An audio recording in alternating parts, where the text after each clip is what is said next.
Good morning, good day, good afternoon, depending on where you're joining us from. My name is Michael Von During. I'm the technical specialist with the SAFN network, and we're really excited to be able to welcome you all to this session today, where we will be focusing on the role of agtechs in supporting innovative micro and small enterprises in the agriculture sector. Um, this is a session that is being co-hosted by the SAPN network and IFC. For those who aren't familiar with the SAPN network, we are a smallish network of about 60 um, varied institutions that work together to improve access to finance for agri-SMEs.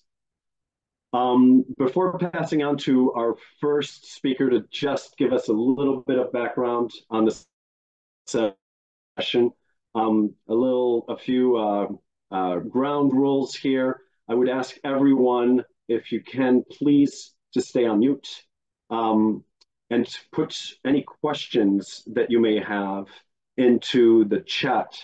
We're going to have a Q&A at the end, and we'll also hopefully get some responses from our speakers during the session directly in the chat there. So with that said, let me pass this on to Panos Varangis from IFC. Panos, welcome. Thank you, Michael. Welcome, everyone. My name is Panos Varangis. I lead the work on agriculture finance at the global team at the IFC. The motivation for this presentation, for this session, is that, the holy grail of agriculture finance has been how can we finance smallholder farmers? That has been something that we have been spinning on our wheels for a long time. And what we're seeing more recently is the digital revolution that started with payment systems, with fintechs, is moving to a space into the agriculture sector with the aim of connecting the dots, making an ecosystem where the farmers not only gets access to finance, but get access to other services that they make finance productive, like access to inputs, access to output markets, advisory, insurance, and other services that they are critical for the farmer to succeed in the business and be able to repay the loan. So this is a revolution that has started about 10 years, but we are seeing this explosion of these agtech platforms that they combine both boots on the ground and digital technologies. And this optimal mix is a critical element. And we are seeing this explosion in most continents, but particularly in Africa and Asia. Today we're looking at the specific aspect of how these agtech platforms, they facilitate access to finance for smallholder farmers, and how financial institutions can leverage these technologies in partnerships and in other forms, in other combinations, that they can get access to new segments of clients. So we at IFC were extremely interested in this space, and we have been doing a lot of work, particularly in the Africa region, that my colleague Margaret will speak more about it later on.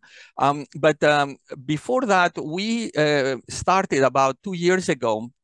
Margaret and I led a study with ISF on mapping and segmenting this space, because agtechs, you will see, it's a quite heterogeneous group and various business model.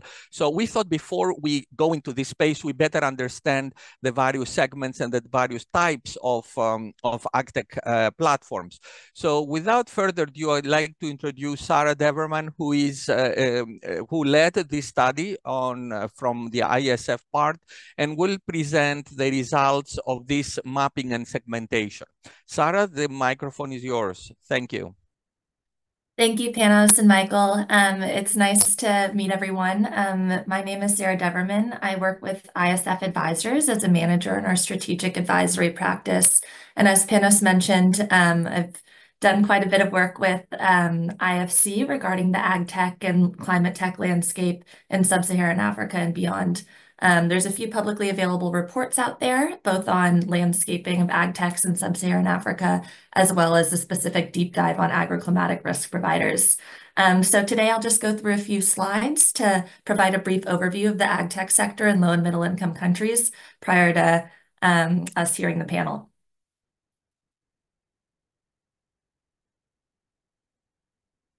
So,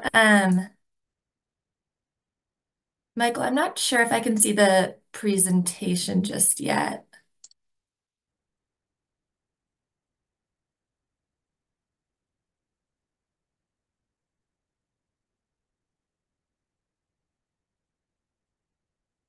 There we go.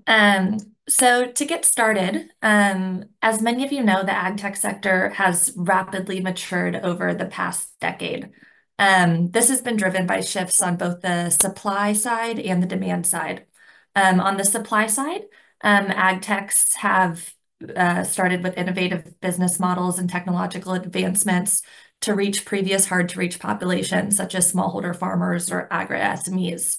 And then on the demand side, we've seen a steady increase in digital penetration in these markets with the introduction of smartphones and the influx of mobile money, especially in certain markets in sub-Saharan Africa. So these two combined have kind of primed the ecosystem well for an ag tech boom. In 2023, there were an estimated 1,400 ag tech solutions across low and middle income countries. And as you can see here, the great majority of these were headquartered in sub-Saharan Africa, nearly 50%, followed by South Asia and then Latin America. And in parallel to this increase in the number of solutions, there's also been a demonstrated increase in ag tech funding globally. So in 2012, AgFunder tracked about $3 billion of ag tech investments.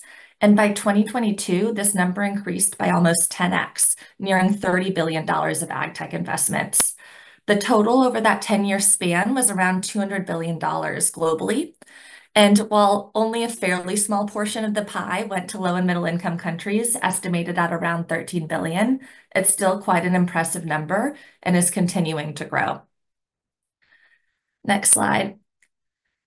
So while the ecosystem is by all means growing, there is significant disparity in the maturity of each of the individual country ecosystems, which is what we're trying to show with this graph. So here, the y-axis represents the number of ag tech solutions operational in each country, and the x-axis represents the strength of the startup and ag tech ecosystem, starting with the eruption phase where just a few models are emerging, turning into the frenzy phase where there's an influx of quite a few models, but really only a select few have product market fit. And then the turning point. This happens across startup ecosystems. There tends to be a big acquisition or exit, something like that, that really shifts perspective on the sector and takes us into those later stages of maturity to synergy and then maturity where the sector is actually starting to get saturated. So we've mapped here each of the countries in the global south and global north with the size of the bubble based on agriculture value add. And there's two things I wanted to point out here, which you can see in these teal boxes. The first is that based on this analysis, we can see that India and Brazil are really leading the way when it comes to global south ag tech maturity, both in the strength of their ecosystem as well as the number of ag tech solutions. And the second is that nearly all sub-Saharan African ag tech ecosystems, even some of the more mature ones such as Kenya and Nigeria, remain at relatively early stage maturity when compared across other regions. Next slide. So if we double click on this, we see that these variations in maturity really result in high concentration of ag techs in a select few markets.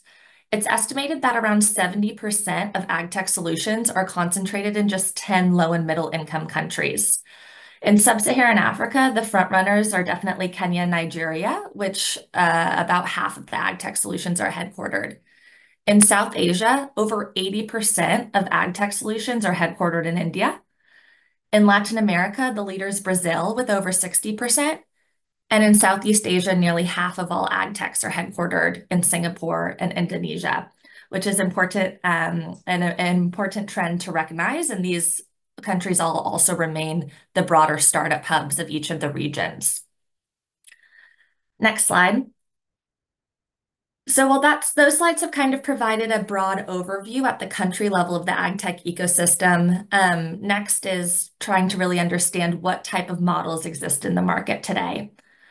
One way we like to segment this is by looking at both B2C and B2B models. So on the B2C side, as Panos was referencing, these players target smallholder farmers and farmer cooperatives directly. And many of them offer bundled products and service offerings that include but also go beyond finance. So this may look like inputs on credit, secured offtake, access to advisory services, or on-farm machinery that a smallholder farmer may not otherwise be able to access.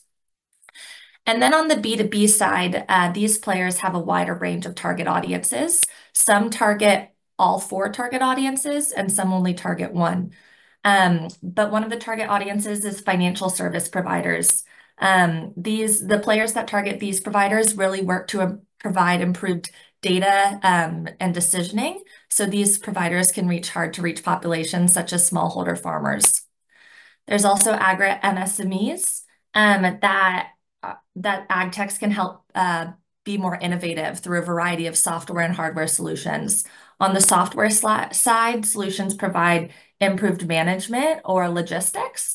And on the hardware side, we've seen everything from, cold chain storage to improved market access or transportation. Another big target group is agribusinesses, both on the off-taker side and input company side. These solutions tend to be software-oriented to help improve smallholder farmer relationships and accountability through digitization. Other things such as farm-to-fork traceability or heightened input quality to really help drive increased revenue for these agribusinesses and smallholder farmer markets. Next slide. So a large part of the work we have done with Panos and Margarete is around looking for the B2C and B2B models, what categories actually exist of ag tech solutions. And this is something at ISF that is constantly evolving to keep up with the sector. And we recently brought in a number of players such as AgFunder, Gates, and Brighter Bridges, along with IFC, to really use this as a standardized taxonomy to drive standardization in the sector when we talk about different ag tech models. So here you'll see 11 categories that are relevant for agri-MSEs and smallholder farmers in the space. There's definitely broad, these categories are definitely intentionally broad because business models are different. But on the B2C side, you can see that there's kind of 3 main categories that ag techs tend to operate in. First is agriculture fintechs. So these tend to be centered around financial services, whether that's inputs on credit or digital wallets, and tend to provide the bundled service offerings along with this, such as high quality inputs or fertilizer, market access, or weather advisory.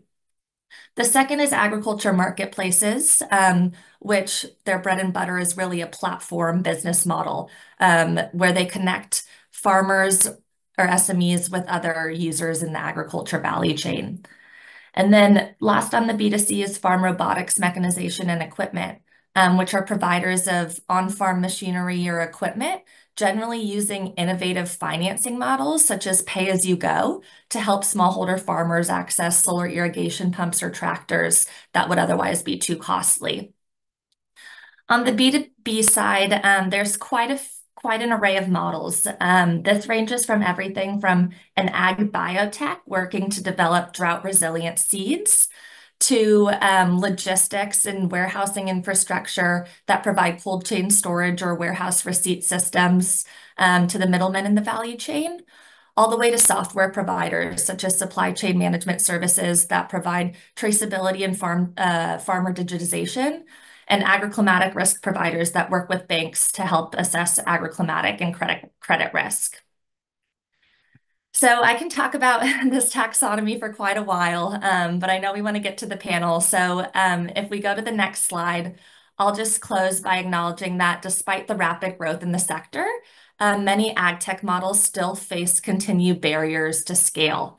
So we've seen this both on kind of the farmer engagement side, the first two on the left-hand side of the screen, really difficulties in incentivizing behavioral change for farmers, as well as roadblocks in going fully digital, which results in a lot of ag techs pursuing a more hybrid physical and digital approach to really establish that trust and drive behavior change. And there's also a lot of ecosystem constraints we've seen. The first being limited access to finance. There's been a kind of longstanding hesitancy of financial institutions and other financial service provider and commercial banks to partner with ag techs in the space. But we have seen recently a few innovative ag techs piloting partnerships with these players, which will hopefully continue. The second is constraints in regulatory environments.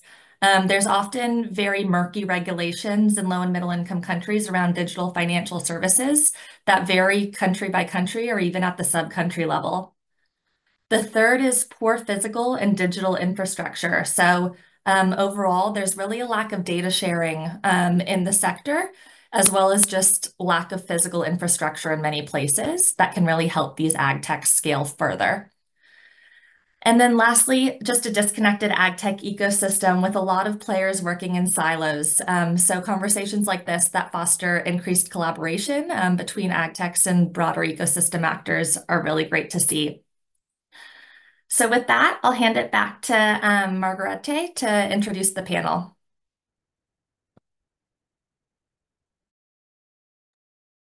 Thank you very much, Sarah. It's first of all, welcome to everyone who joined us today. My name is Margarete Viales. I look after IFC's agri-finance practice across Africa. I'm very happy to welcome to our panel Aditya, Strategia, Pratip Basu, Abram, and Akshay.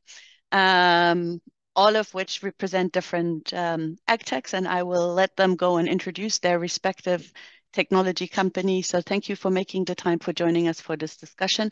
I have a singular slide, which maybe, Michael, you can bring up, which I wanted to use to set a little bit the scene. It's a view of how we at IFC think about solving the issue of access to finance for smallholder farmers and other agri-value chain participants. As Panos was saying in his introduction, we really think that the game changer has been technology, and that is why we have our esteemed panelists who are all representing technology companies. And we believe that these technology companies can have a de-risking function for financial services providers, because they have in-depth knowledge and understanding of the individual farmers, the land that is being cultivated, through mapping and profiling the farmlands and collecting data on the business of the farmer and the farmer themselves. So that's a little bit akin to origination, supporting origination and KYC for financial institutions. They also typically provide advice and inputs to the farmers. So throughout the crop cycle, they have visibility of how the performance of the crop is. So that's akin to basically supporting monitoring what the financial institution would otherwise do. And then on the other end, many agtechs also support the harvesting process and the sales process. So steps 4, 5, and 6 in the slide. Which means that they can secure the harvest, and also, if you translate it into financial institution speak, have a possibility to collect on the loan and ensure that the repayment of the advance happens. Typically, what we see in these ecosystems that it's not necessarily cash that passes around, but that it's physical inputs that are being provided to the farmers, access to machinery, etc. Based on the mapping that Sarah just shared, we've seen that agtechs come from different angles to provide all or part of these 6 pillars, depending on their model. So some may have come from the buyer side and then end up integrating into the production cycle, while others come from the production side and integrate into the buyer cycle. So with this in mind, and I think you can take the slide down again, Michael. With this in mind, I think I would like to kind of kickstart the discussion and ask each of my panelists to introduce themselves and introduce your business, and maybe keep this model in mind and explain where you were coming from and where you're going and what are your greatest challenges.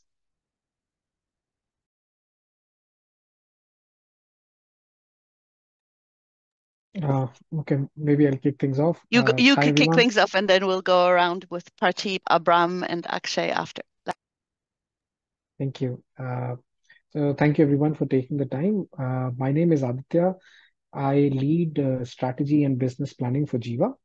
What we are trying to build is an end-to-end platform for smallholder farmers in Indonesia. We provide three services. We sell agri inputs to the farmer. We buy agri produce from the farmer.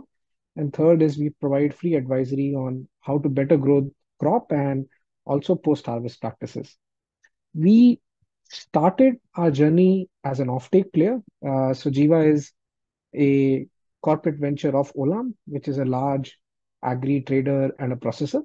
So our DNA was more from the offtake side. So we started our business more on the offtake side, working with collectors, giving them cash advances, and also doing a little bit of agri inputs business on credit. Over time, we have now kind of tried to complete the cycle by having end-to-end visibility of the farmers. So both on the input side as well as on the offtake side. We've been on this journey for about 3 years now and have been able to now, from a scale standpoint, work with roughly around 3,000 or so Jiva micro collectors and about 2,000 retailers now in our ecosystem. I'll hand over to Pradeep, I think, right? Thank you, Aditya. And very nice to be on this panel. My name is Prateep Basu, and I'm the founder of a company called Satsha. At Satsha, we focus more on the technology platform bit because in order to not just lend better, but also strategize where to lend, what are the right good markets, which are the later markets, how do you originate with the better assessment of risk and check the farm, its history, the impact of climate on the production and markets, volatility on the income, monitor the portfolio on a regular basis to strengthen your risk management and collect efficiently. The entire loan life cycle of banks is what our technology platform supports. And our model, interestingly, is not captured in the ISF, which is we don't lend ourselves. We don't go into ag input and all. As a company, we are super sharp focused on only financial services for agriculture, especially on smallholder farmers, where the emphasis is on the quality of the data collected and data analyzed, because decisions are to be made on that, decisions that impact people. And that's what we do. Our orientation has come as a company, being the founders, including myself, being from space technology background. And we kind of today are 160 people headquartered in Bangalore, with some of the key banks who were our customers are also our investors today, like ICICI, HDFC, and credit bureau like TransUnion. So that's a bit about Satshore and our business model. Happy to chat more about it during the session. Thank you. Good afternoon, everyone. Abraham from Addis Ababa. I'm the founder and managing director of Lersha, an Ethiopian-based private company. And we are now playing more of a marketplace. Before the digital platform journey, we used to provide mechanization service provider, providing mechanization service to smallholder farmer. That's where we started this journey. And then we realized, a smallholder farmer with an average of less than 1 hectare actually require more than mechanization service to be productive and to become, a very good client over time. So Lersha, being established in 2018, we started from the production aspect. We mechanized, we digitized the mechanization service in a farm input supply as a marketplace, which we use, digital technology, but more importantly, a robust agent network on the ground. So for the sake of retaining the agent network, then we moved a little bit to the off-tech. And later, off-techers are not pretty interested to finance the production cost, where then later we brought financial institutions to finance the cost of production. So which our role is mainly interoperability between the financial service and an agricultural service in Ethiopia. Yeah, thank you.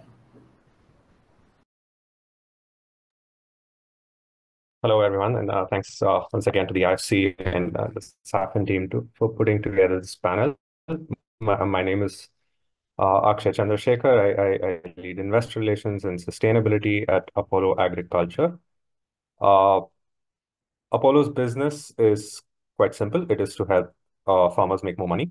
The way we do that is by providing them with all of the tools to farm profitably and sustainably from seed to sale and season after season.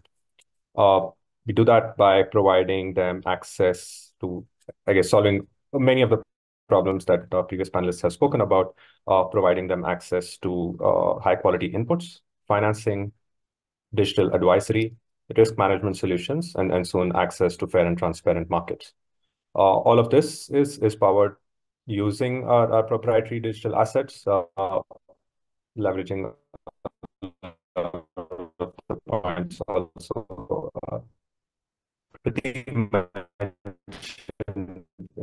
we collect rich data about farmers, their behavior over the season, and use that to develop our own internal intelligence that helps us make better decisions. Currently in Kenya and Zambia, with ambitions of covering more parts of sub-Saharan Africa, we have served over 350,000 farmers since inception. These are also smallholder farmers, on average farming less than 1.5 acres of land, about a third of them being youth farmers, half of them being women farmers. Not always all of them having the same level of digital access or even financial access. And our origins also come from the production side and the opportunity that we saw to not just improve productivity of agricultural farmland in Africa towards solving long-term food security challenges, but also the commercial incomes and productivity has also a commercial opportunity for investors to come in for and for a massive valuable company to be built on the continent. Thank you. I'll pause here with my introduction. Thank you. I think that gives a nice overview of the different models and that they come from different sides, what I think Lucia and Apollo being a little more similar to Jiva, and Satur is more like a service provider, so you're a little bit of an outlier here. And sorry for not mapping you in our mapping report. I saw Sarah has also put it in the chat. We have a second report that we did with ISF, which looked very much at who are facilitators for assessing the impact of climatic risk on agriculture and develop scores. And I think you actually feature in that one. Anyway, so I think the other area where we really see models differ is in how you interact with farmers in terms of your agent networks, to what extent you use digital technology and to what extent you actually use physical on-the-ground presence. So sort of how phygital are you? Like how much digital and how much actual on-the-ground presence, and how important are both of these to your business? And I'm going to reverse it. I will start with Akshay, and maybe you can talk a little bit about how you think about your network and how you manage it and how important which one is, and then we'll go to Abrama after that and Aditya, and then Prateep. For you, it's a little different because you don't really have a network in that sense. Yeah, thanks, Margaret. I think this audience probably doesn't need much context, but ultimately the challenge is that a company like Apollo is trying to solve using technology are challenges like a customer base that does not have a lot of rich or much prior access to formal credit, and operating in an environment where rural distribution and infrastructure can be challenging and expensive to execute. We're solving that using our innovations both on the technology as well as on the distribution model, and both of them come together with synergies. We've invested heavily in our in-house credit technology using satellite data, machine learning models for fraud detection, for better lending decisions, better pricing decisions, and so on. And the second area that we've invested on the technology front is on automating operations. As you can imagine, dealing with hundred thousands of customers each season, all of them often contained within a few months in the year, is a massive operational undertaking, and technology plays a key role in that, where we have automated a number of our point of sale operations, advisory, mobile payment integrations, and so on. And all of this is ultimately technology is an enabler.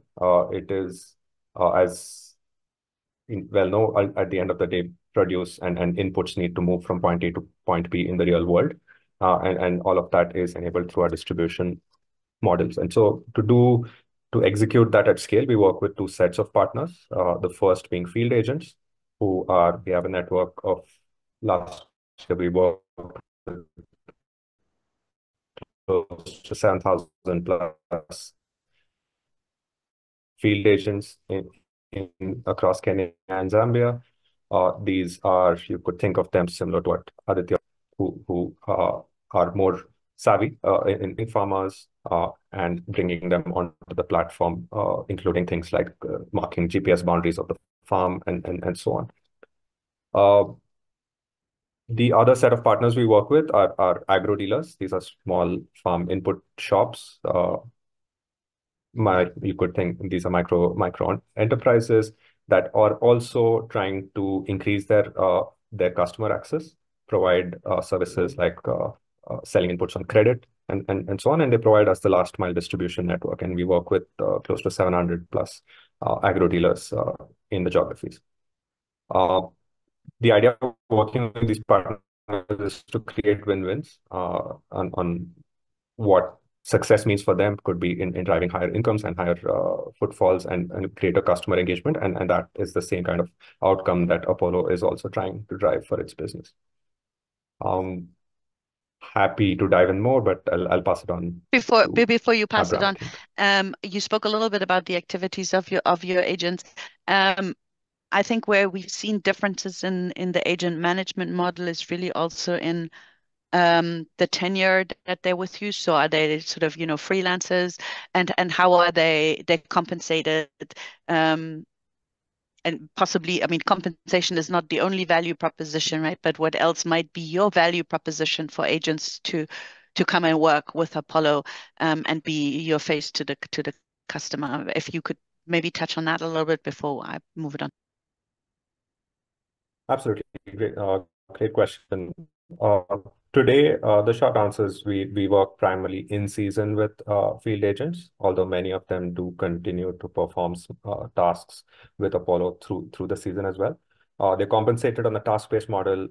We invest heavily in training them, in not just through in-person means, but we're also investing in the training infrastructure, which means that being able to roll out training to hundreds or thousands of agents at the same time this season is also expensive, and we're innovating there to do that at scale, which is equally a tool to deliver a consistent customer experience.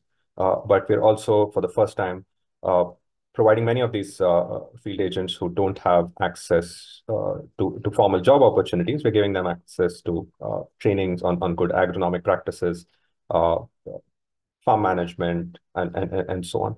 And that's one of the other levers for agents to come back to us. Having said that,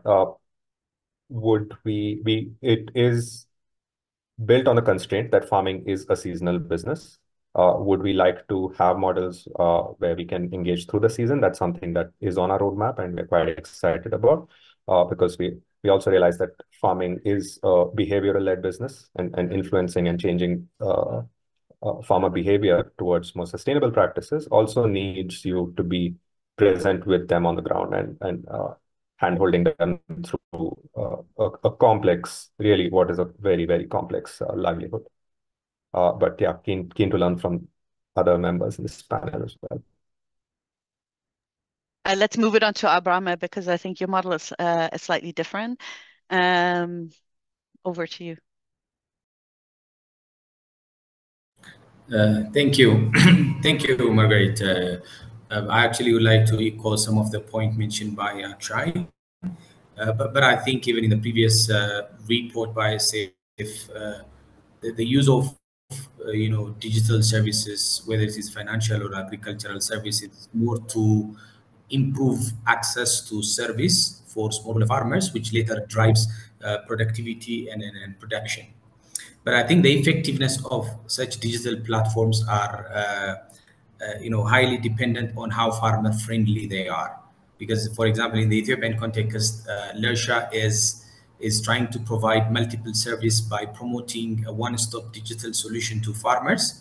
And we understand the literacy, connectivity, and phone ownership of a farmer in a rural area. So building trust between a farmer and a digital service provider is very important. And as you all know, trust is always a post experience. So we don't expect farmers to go to Play Store to download and to do those tech issues. Rather, we build an agent network, which for us agents are agriculture graduates who are the son and daughter of a farmer from rural area. There is already a trust built between the community and these Lersha agents. And these agents, being from the same community, they understand the context. They understand the farming calendar. And that context actually make them as a right partner to provide multiple services. And they have multiple role, which always starts from a behavior change, as Akshay mentioned earlier. Because of the existing trust between the agent and the farmer, and farmer always shy away from those technologies where the adoption is very low, and with multiple trials of these agent networks, actually our adoption rate is improving from 3% back in 2019 to 10% now. And the first role of the agent is to create a digital profile of a farmer. One of the big challenge of digital platforms to support financial institution is lack of data. Even basic data such as agronomy, demography, and then psychometry of a farmer. So our agents capture a lot of data, including the geolocation of a farmer. And these data are very important actually to generate climate advisory. We truly believe in partnership, and we work with a lot of CGIAR partners like CNIT and CIAT, where we receive agroclimate advisory and fertilizer recommendation through the API integration using the geolocation data. So the agent role in collecting this data, not only just collecting, but capturing the right data is very fundamental. And now the next question is the aggregation of the demand. Talking about a profile of a small land, we don't expect an agent to serve one farmer at a time, where the transaction cost will be very high. So we follow a commission model where we don't pay monthly salary. Rather, upon a successful transaction, we charge a certain percentage of the transaction fee as a commission, and that is split equally between the agent network and the Lersha platform. But those data with time, one of the big problem is the adoption. And not only adoption, but also affordability of a farmer to conduct an instant payment is limited. So in financial resource from a farmer side, how do you connect this disaggregated farmer with a formal financial institution? So the agent on the ground actually relevant to connect the financial with the smallholder farmer, where the collected data are used to assess the creditworthiness of a farmer. For that, we lack credit and transaction data, but we use our expert scorecard to advise farmers on the credit assessment, which I think at the end of the tunnel, the agents also support off-takers to aggregate the output. Because from a single farmer, where Ethiopian farmers are not interested to supply all the output at a time, an installment aggregation seems, a fair game for them. So an off-taker is not interested to pick like a 0.2 ton or a 0.5 ton at a time. So the agents also aggregate the output. So in this channel, the agent's purpose is beyond just registering a farmer or providing one service. So we see their role is growing over time, and retaining them is also one of the big challenge, where providing multiple services aiming at helping the agents to get a decent income across the year. But partnership is helping us a lot in doing that. Thank you. Thanks, Abraham. I'll basically reiterate some of the points that Abraham made, and I think what David in the chat is also mentioning. Uh, a lot of the agent network that we work with are also farmers themselves. They tend to be more tech savvy, tend to have a bank account, tend to have an access to a smartphone, and thus are positioned better to help us aggregate the demand for the different farmers. So actually, as Jiva, we spend a lot of energy in we continue to work, and we have invested a lot in figuring out what is the profile of these agents that we want to target and how to actually reach them and get them at scale. That's, I think, one of the skills, like one of the reasons why we have been able to scale quite quickly. And the tech tools are an enabler, of course, and are a key part of the ingredient. But this physical network is a very important strength that a company has. And as Abraham was mentioning, it's the second challenge that we also have is retaining them and making sure that they are gainfully employed for most of the year. Agriculture in the end a seasonal business. So while we provide them opportunities to earn in both offtake and input, still we are relevant for about 6 to 7 months in the year, and we try and make sure that we are working in crops which are uh, across the year so that we can provide them multiple opportunities. But these agents tend to also do other things, primarily agriculture. And we have seen that we are able to significantly improve livelihoods for these particular families. We see that oftentimes it's both the husband and wife working together in Jiva as to support the farmers in their community who might not have access to smartphones or might not have access to bank accounts, etc. And just one more point from the standpoint of from the standpoint of collection as well as from the standpoint of KYC. In these two activities, we find that digital doesn't really work, at least in Indonesia. It's very hard to get farmers to do a digital transaction. So collection and KYC is pretty much entirely dependent on this network of agents. Yeah. With that, I'll hand over to Margaret back again. Prateep, for you, I need to rephrase the question a little bit because you that show is a different kind of animal. And I know that your services are predominantly directed at financial institutions, but to what extent do you consider agtechs such as Apollo, Jiva, and Lursha potential clients for such, or with the kind of information that you provide, right? From a company that we work with here in Morocco, we know that they use satellite data extensively. Not every agtech does, but are these a target for you? And if so, why? And how expensive are you? Right. That's a great question. So let me give also a bit of background of our journey, especially with large enterprises like banks, big banks, public sector, private sector in India, and how that digital journey culminated, and obviously how our relationship with agtechs and ag fintechs developed. So while India has a lot of smartphone penetration, for example, and that's I was reading the chats. It is more often than not that the farmer, the person who is actually tilling the land, does not know how to use a smartphone. It might be their son or grandson or whatever, granddaughter who is doing this for them. So expecting them to do their own KYC, even if you put a stack like in the mobile application, it's very difficult. And despite Indian financial services being quite ahead in terms of digitization, the agri retail banking portfolio was having completely physical journey. So for us, I think that was a very big challenge because risk assessment was the second priority. First priority was create a digital journey for farmers. How can a loan which takes 45 days be given in 20 minutes? Now, because that was the key goal of banks who already had established physical infrastructure, who already had, let's say, portfolios running into millions of farmers here, it our first and foremost experience was in helping them transition from a physical journey to a digital journey. What it meant was just like people such as us are getting today WhatsApp and message and call offers on our phones that okay, based on a credit score by your FICO or CIBIL, we have this much credit availability. We wanted to take the farm ecosystem there, number one.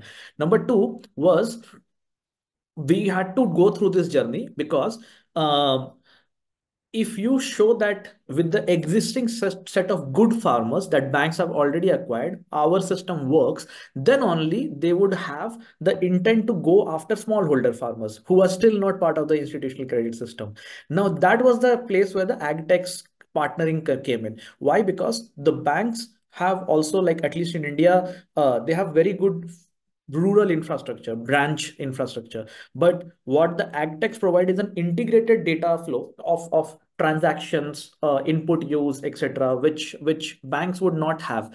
However, the bank systems today also necessitate them to do portfolio monitoring continuously, which becomes very cost intensive for agtechs with physical only model.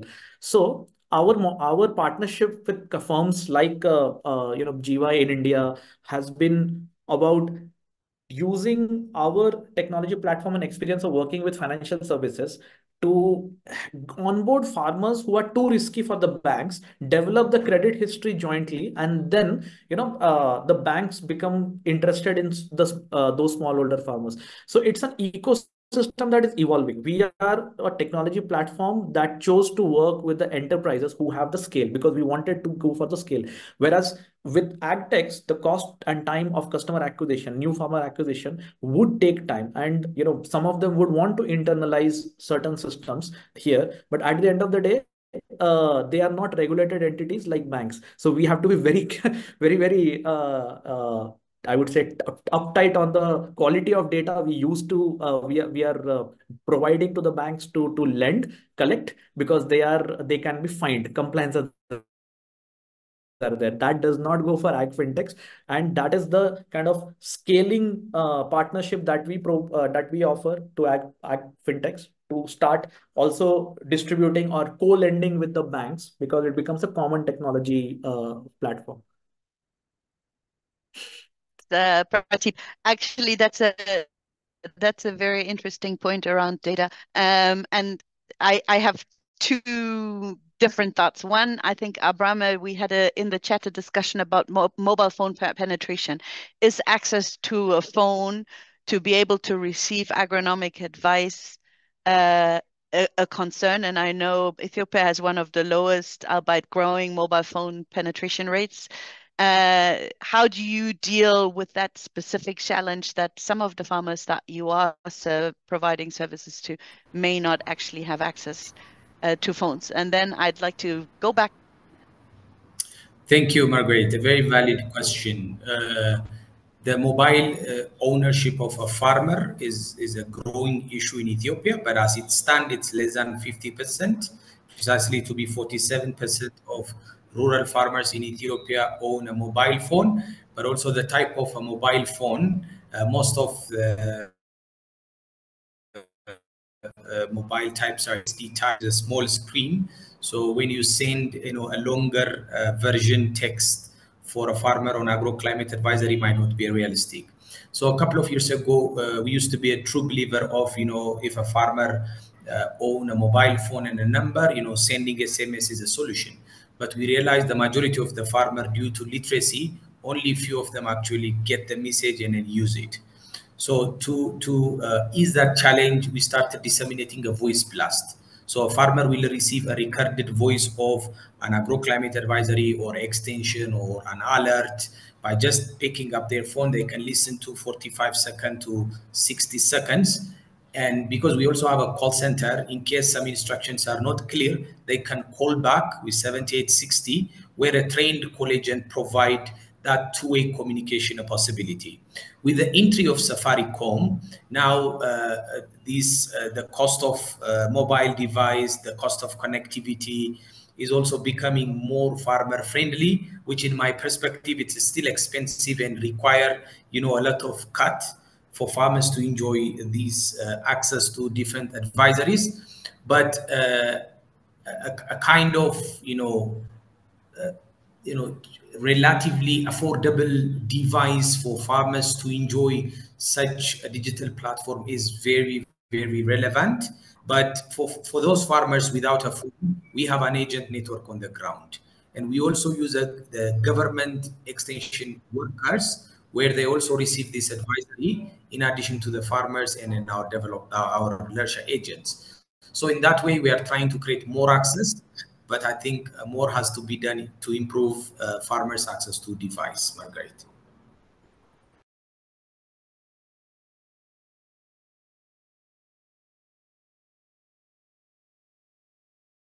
You are on mute, Margaret. Yeah, I unmuted, but clearly the button didn't work. So sorry about that. The classic Zoom thing. Can you hear me? Anyway, so thank you for that, Abram. I think that's very useful, and I hope it addresses some of the questions that were put in the chat. I want to go back to the data discussion that Prateep kicked off in terms of collecting and providing data to financial institutions, to corporates, potentially to agtechs. And I think there's like to me, there's two pieces to this. One, many of the agtechs also collect data, right? And I know Apollo, you have a reasonably sophisticated credit scoring algorithm. You are able to make a credit decision within minutes based on data that you have collected on both your agro input dealers and your farmers. So this is like a twofold question. To what extent would you potentially even be competing with the kind of data that someone like Satshore could provide to financial institutions?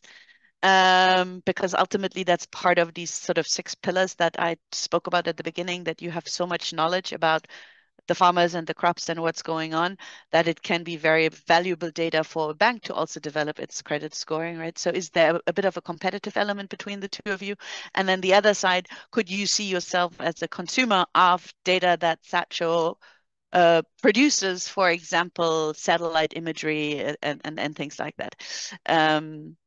So maybe I'll give that to Akshay for now, and then I know Aditya, you were saying you're already working with them, or Patrick was saying you're working with Jiva. So then maybe we'll go to you and your experience.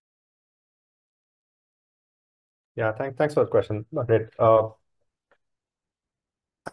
think the question of whether there's a competitive dynamic or whether it's a partnership dynamic, it's a yes to both.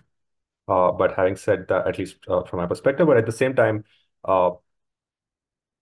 the challenges that we're trying to solve are multidimensional, longitudinal problems, and I think for a company, especially that's early in its journey, a lot of it on the technology side, developing technology is expensive. It also testing that over multiple seasons is also expensive.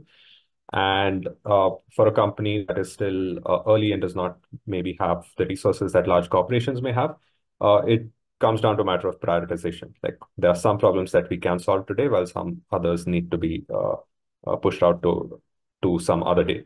But at the same time, I think there are things that we can work together on today. If looking at it at a very micro level, there may be an element of competition, but the market is so large and there are so many variations that it really doesn't make sense to be competing in this space.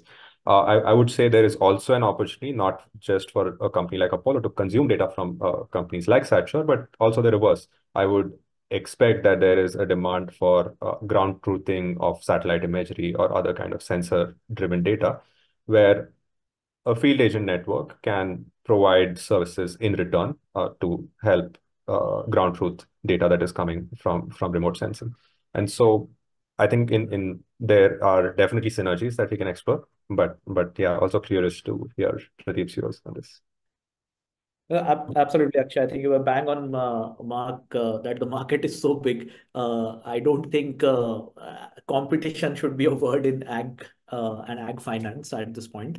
And just to kind of also make this point, Margaret, there are banks who have actually written a business rule engine on top of our data, but also using a lot of the data they collect on their loan origination app. So that doesn't make them our competitor because they are making a score and we are doing. So they are using the variables from us and necessarily not using our score. So I think the ecosystem is still evolving. And I don't see, unlike in other retail banking portfolios like home loans and personal loans, that just on intent and repayment behavior, financing risk can be predicted. So there is a lot of customization and that is required, which is based on multiple things: where you are lending, what kind of portfolio you already have. If you don't have anything starting from scratch, great. But if you already have a portfolio that comprises of farmers greater than 5 hectare, certain risk and policy, it's a very different ball game. So for us, we are for example working with ag fintechs as well in India, which are like Apollo Agriculture, because it's a strategic choice that I'm going to bound my geographies, but I'm going to go fully deep into it. Our platform and scaling through the by reaching out to maximum number of farmers. So it's a B2C model. On the contrary, a Satshore model has been focused on the tech, not on the finance, but go slightly larger in terms of how many areas that you cover, because then the technology piece is what helps you scale. Here, it is combination of technology and ops. There will be companies which are only doing ops and not having any technology. Okay, so there, Apollo Agriculture could potentially be also providing the technology stack to such ag fintechs. So I think there is a lot of collaboration and competition at the same time that could happen. But uh, in general, I think all of us will end up evolving into certain niches. For example, I can right away mention, because it's public information, that we already have a few satellites that are that are under manufacturing and starting the launch from next year.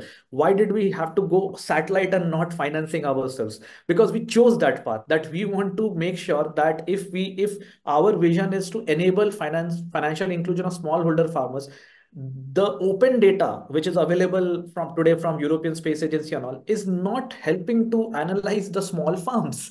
The commercial data is way too expensive to close the business case in African countries, companies like Planet and all. That's the reality. So somewhere you have to also combine your business model innovation and analytical innovation with hardware innovation for actually this ecosystem to work. So we chose that path, while maybe companies like Apollo and Jiva are choosing the other path. That is going to make us very different in the coming years. Today it looks a bit similar.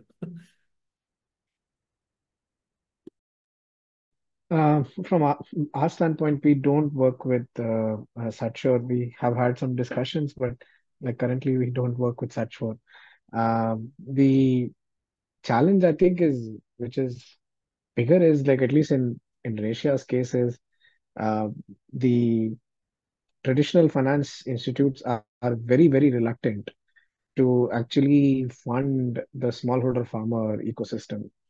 Um, it's been very hard, at least for us, and from at least in Indonesia, I can say that with quite a lot of confidence, to get anything really working with banks with smallholder farmers.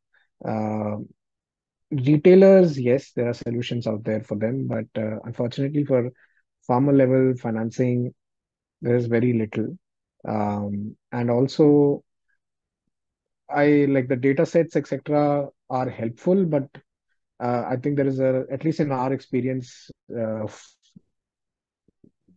ensure collection, feet on the ground is also very important, because the the digital footprint of farmers is still very limited. And even at least in our case, we find that we also do credit assessment, but we do depend quite a bit on the last mile that we have to make sure that the collections happen.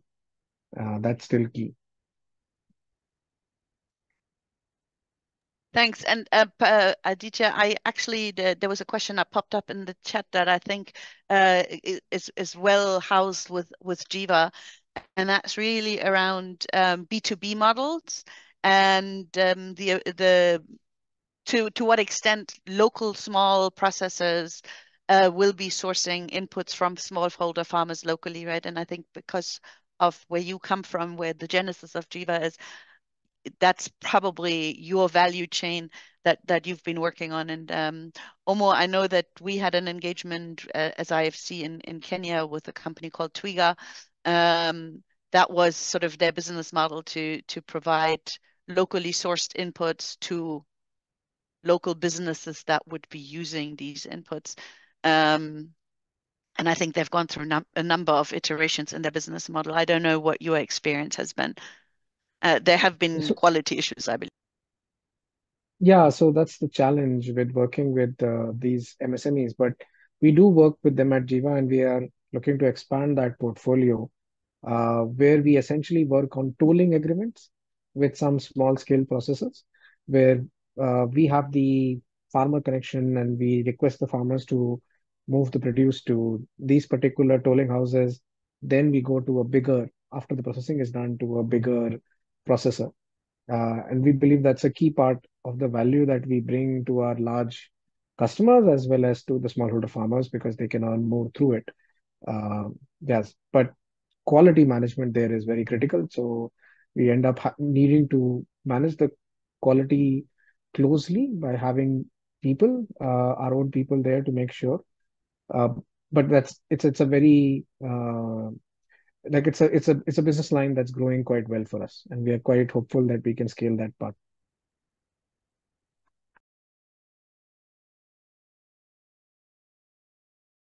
Thank you for that.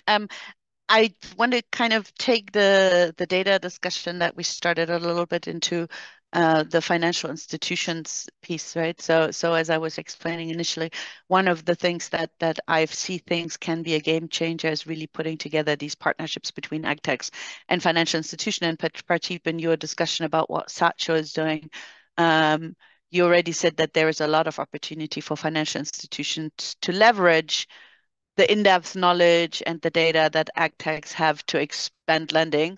And maybe in Africa, they're not quite as adventurous yet as they might be in India.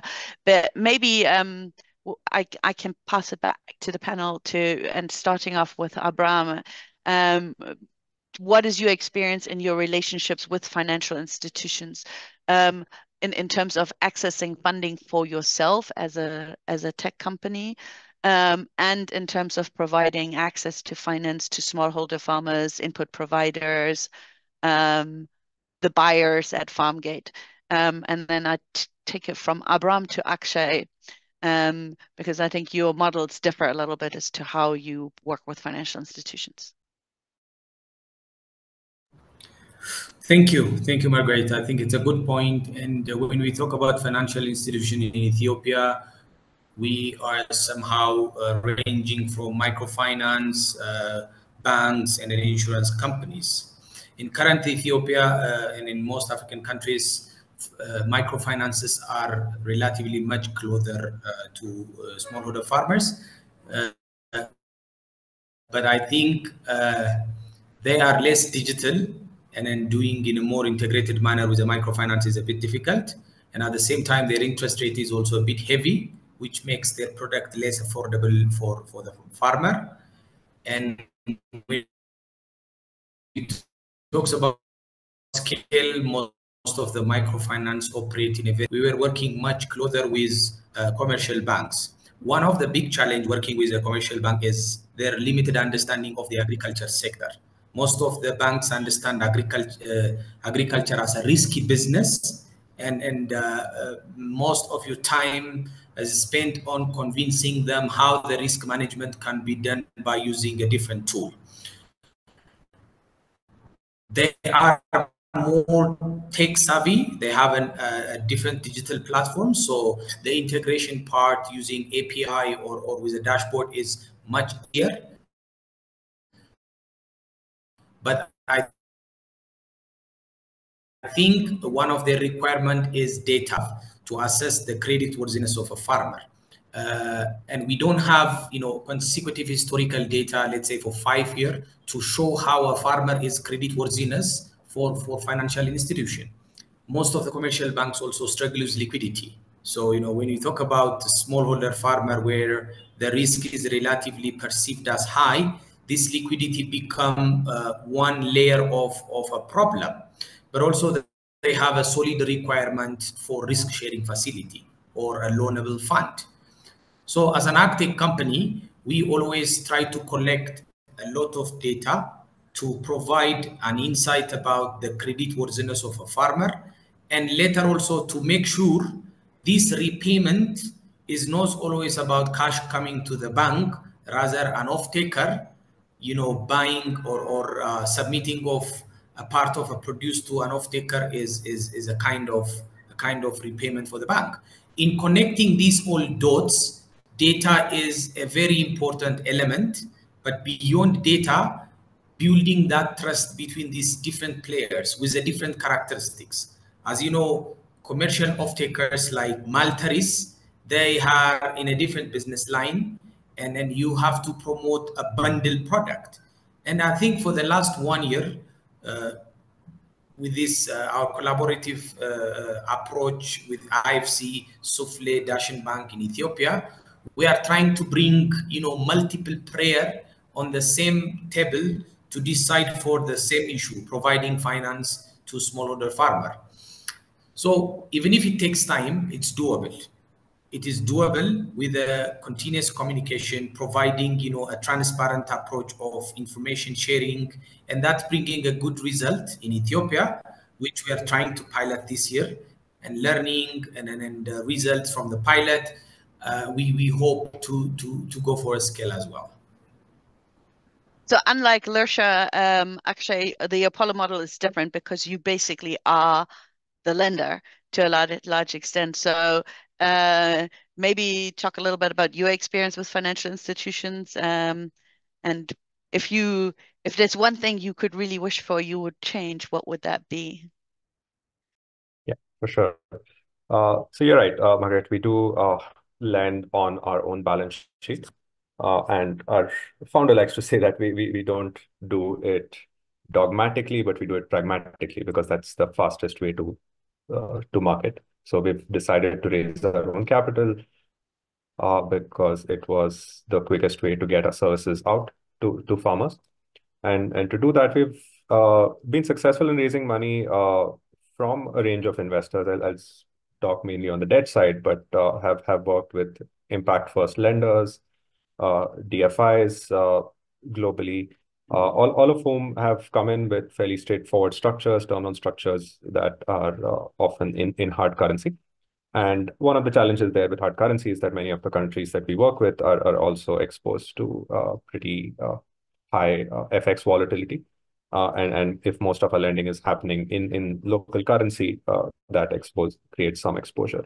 We're trying to solve that through doing our own hedging and building other kind of mitigants there. But it is definitely a high cost in a rising interest rate environment. It is a high cost that does get passed on to smallholder farmers. Also comparing, if I had the fortune of having some experience in the Indian market as well prior to this, and in the Indian market, you can see you have the impact first lenders, you have the non-banking financial institutions, and the banks and microfinance institutions. In Africa, there is a bit of the missing middle where, and agtechs, at least say in the Indian market, can graduate from working with each of these lenders, who each of them successfully have more stringent criteria. Whereas with Apollo, we kind of have to jump over that missing middle and go directly from working with impact first lenders or DFIs to working with banks, which has a lot of the same challenges that Abraham also just alluded to, which is more stringent criteria, demand for a lot more, let's say, hard collateral, data, even sharing some of our proprietary models, which can be challenging to execute, especially when you don't quite have a sense of what the scale potential can be. But the reality is that we're keen to expand this to local currency financiers. We are not raising capital is not necessarily our strongest suit. We work best with small scale farmers. We want to help them grow more profitably, and that's our core strength. Raising low cost capital is definitely banks or larger financial institution strength, and we'd like to partner with them and bring more such partners on board. We've seen some introduction of guarantee programs that I think developmental financial institutions are bringing in to encourage that capital, but we've also seen a limited uptake of those kind of programs, either due to structuring considerations or cost considerations. And so I think to your question of a wish list, my only thing that comes to mind is to keep things simple. We're already grappling with a lot of complexity on the farming side and structuring side, and some of the questions that financial institutions want us to answer are not always obvious at the first go. And so it's important to take small risks, try out many different things, and recognize that even a 2-month delay in putting together a structure may mean that we lose an entire season. And so I think as an ecosystem, we should probably look to simplify things, especially when we are trying something new, and be nimble in approaches on structuring and so on.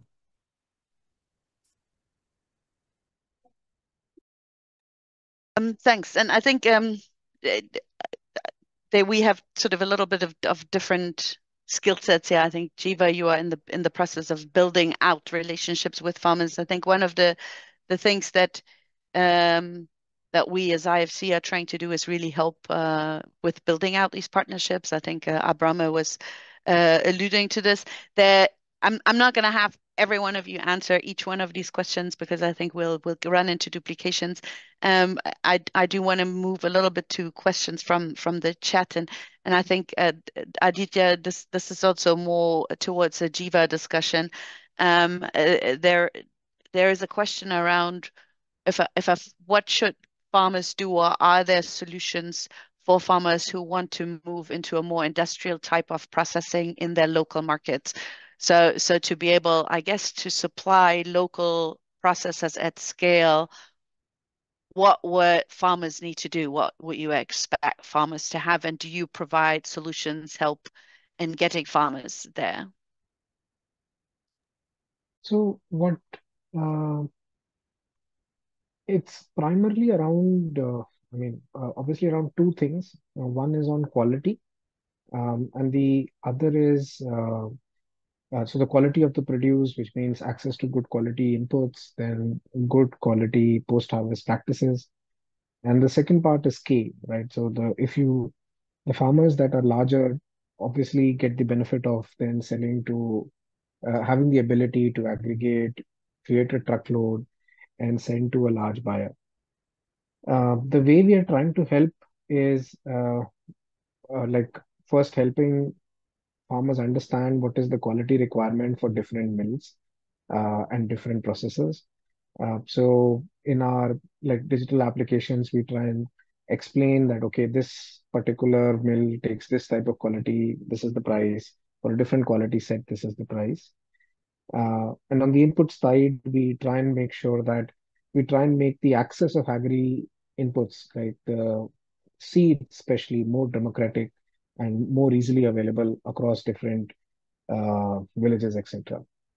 Uh, the that said, I mean it's a hard thing to solve because intrinsically, if the land is very small, it becomes very difficult to get access to that price because you might not have that amount of volume. So I mean, it's focusing on quality and then help like working with a solution like Jiva would help you get access to better price for sure. But yeah, it's a very hard problem for a farmer to really solve alone. And there's a whole discussion around the ability of agtechs to provide data or to financial institutions that's actually useful to them. So there appear to be some people in the audience who have had access to data but find that it's not really helping them in managing NPLs and managing risks, etc. So maybe starting off with Prateep, and then I'd like to go to Akshay around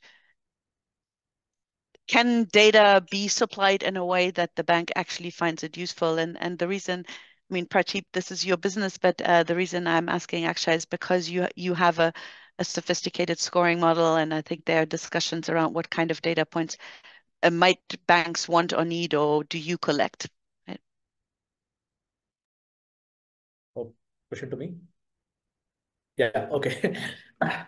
So, okay, so for risk assessment by bank, especially for a farmer, there are four pillars on which they will do the risk assessment: character, collateral, capacity, and climate. So character is basically based on the repayment behavior. If they have some kind of transaction history, that's what. Uh, Collateral is if it is not an unsecured loan, it is a secured loan with the land being a collateral. That's one. In India, that's a thing, but in other places, I have not seen, especially farmers doing, like especially farm financing being asset backed. But capacity and climate are the two variables that drives everything. Capacity is the income potential of the farmers, which you have to estimate, and the other one is climate. Now, the entire risk profile of farm financing is shifted by these two. What most agtechs usually collect on the ground, and I'm saying most agtechs, not Apollo and all, because they have already made sophisticated models based on multiple types of data collection. They focus on farmer information and farm information of what they are growing and all. There is no trust or validation mechanism built in. Just collecting the data and providing as a structured database doesn't really move the needle on the credit scoring and the loss given default. That's the term. So how do you, first of all, there has to be enough amount of sample points. 10,000, 20,000 will not move a needle for a big bank, which has other retail banking portfolios in hundreds of thousands, if not millions. And I'm speaking again at a scale of India here, so please, my bias is there. So enough, first and foremost is the quantum of points should be high. Second is the variety of data points covering all those four pillars should be there. Third is the depth of information on income assessment, income proxies, and climate impact on production should be very clear. And last but not the least, the data should be organized in a way that a bank can take and run its models retros as to how which data points and in which proportion do they accurately predict the risk of lending. I think that last part is where a lot of companies are facing challenges, and that's why in my previous answer I said that we chose to be a technology company, because it's very important to focus at an early stage on one thing because it's very complex, and I think Akshay also reiterated that. I hope I was giving some picture of the data and on how financial companies adopt. Yeah, Margaret, I think you wanted me also to chime in on this, but completely I agree with Pradeep's point here, and as Apollo as well, we are quite keen to partner with banks on figuring out ways in which they would get more comfort on lending to these farmers, and we can provide the other touch points that are more valuable. At the end of the day, the farmer's capacity, as we mentioned, is determined by the agronomic outcomes during the season, and that plays to up our strengths and perhaps not a capability that banks have today. I think the one tension that we sometimes face with financial institutions is that every additional data points has a cost attached with it. It could mean that we need to spend more money to collect the data point. It could have it could impact customer experience, where a customer may be frustrated by the number of questions they're asked about certain things.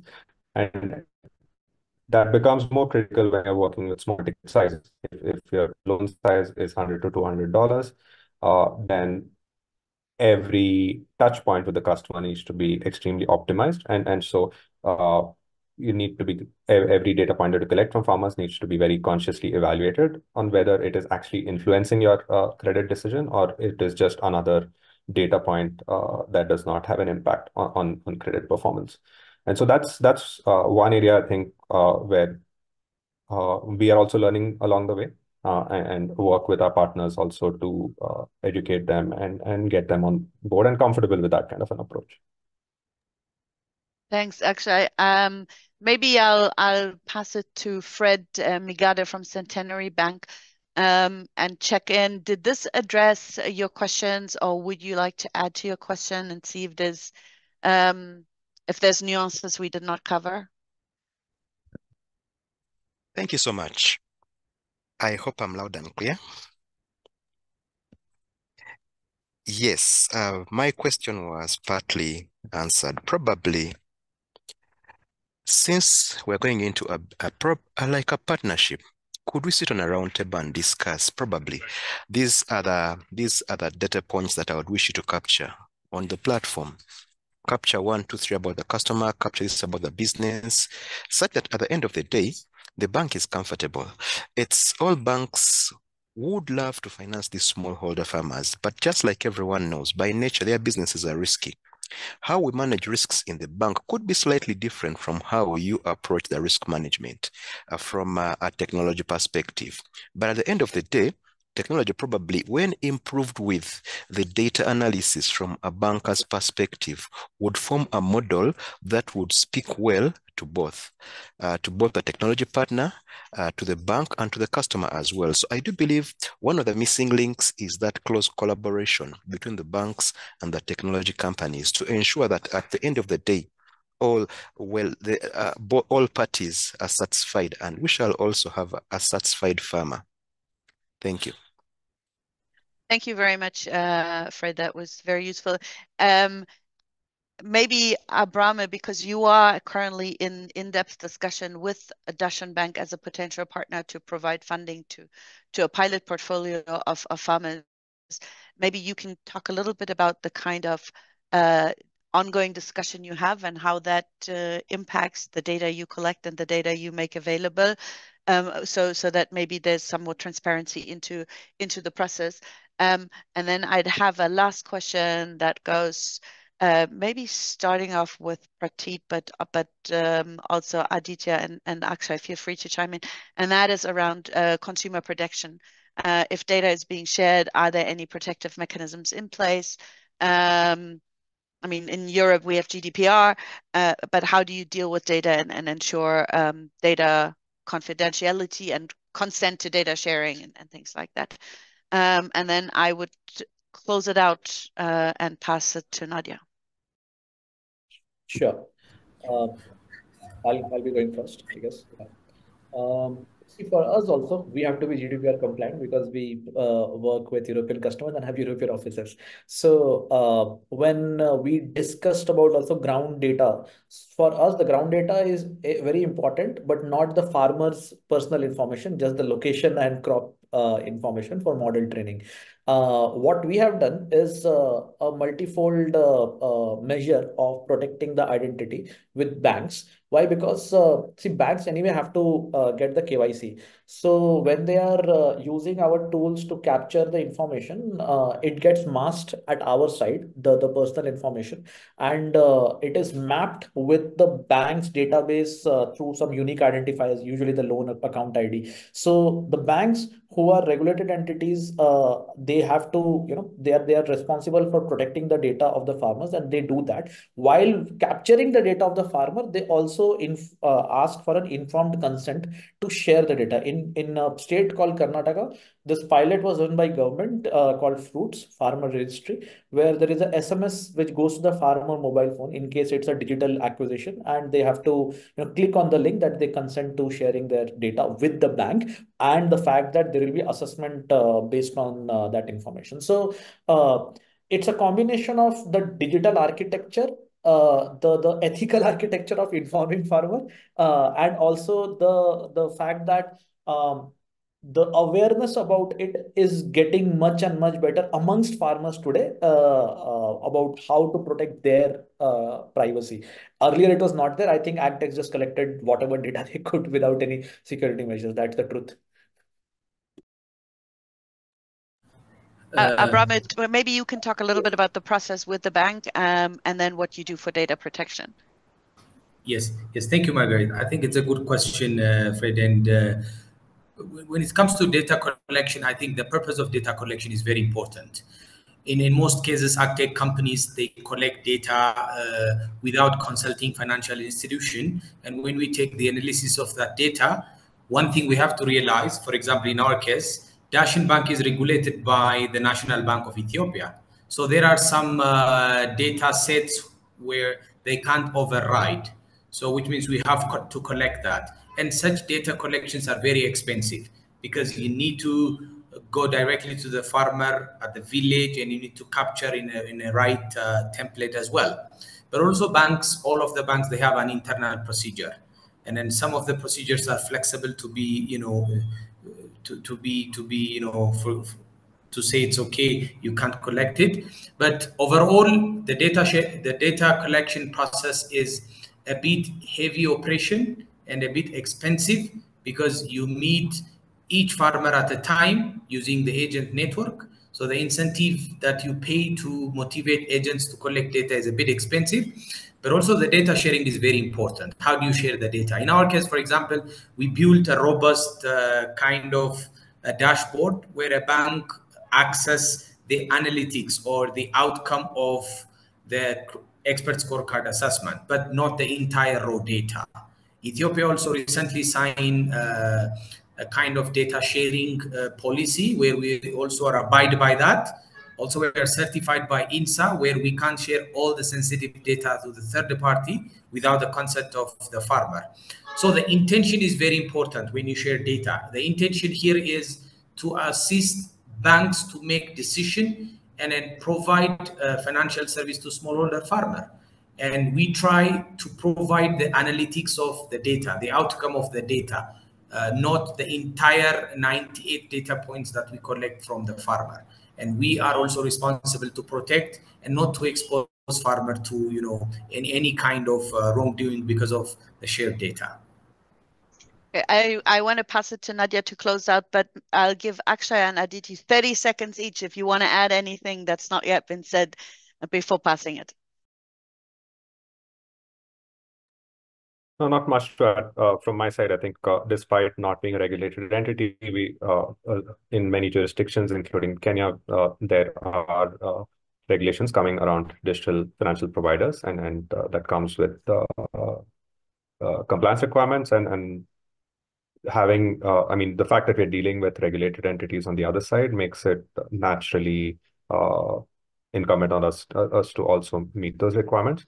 And informed consent is not just part of data sharing, but also about various other things like financial literacy. We know is poor, is relatively low, and investing in that is a core part of our digital infrastructure. Not much to add. I'd say that even we don't think of ourselves as a financial entity, but there are data protection laws that we need to abide by. So in Indonesia, so I think similar to what any other company would be doing in terms of tech infrastructure, access control, encryption, anonymizing the PII information, all of those things are things that we also invest in. Thank you very much to my panelists, Aditi, Prateep, Abrama, Akshay, for joining us, for sharing generously about your experiences, your businesses.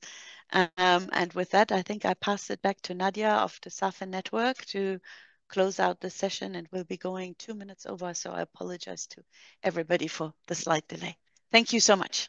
You've done a fantastic job of keeping time. On my clock, we have 1 more minute. And just with that, I would like to thank the SME Finance Forum, our co-host for this, IFC, of course, Margarete and Panos, and the panelists for sharing their experiences today. And if you haven't already, in addition to the and ISF advisors, I'm sorry, didn't mean to forget you. If you haven't already, in addition to the resources that we've already shared, I invite you to also check out an assessment of agritech and fintech in East and Southern Africa that we did with Palladium and IFAD last year. I think Emily might be sharing it in the chat, or you can find it on our website. On the heels of that, we created a working group on digital innovations. This is kind of part of that effort. that is convening now to share knowledge and sort of develop joint solutions to support and expand this sector. So it will continue to be a priority area for SAFIN. So with that, I thank you all for participating and hope to see you again in our next event. Have a great afternoon.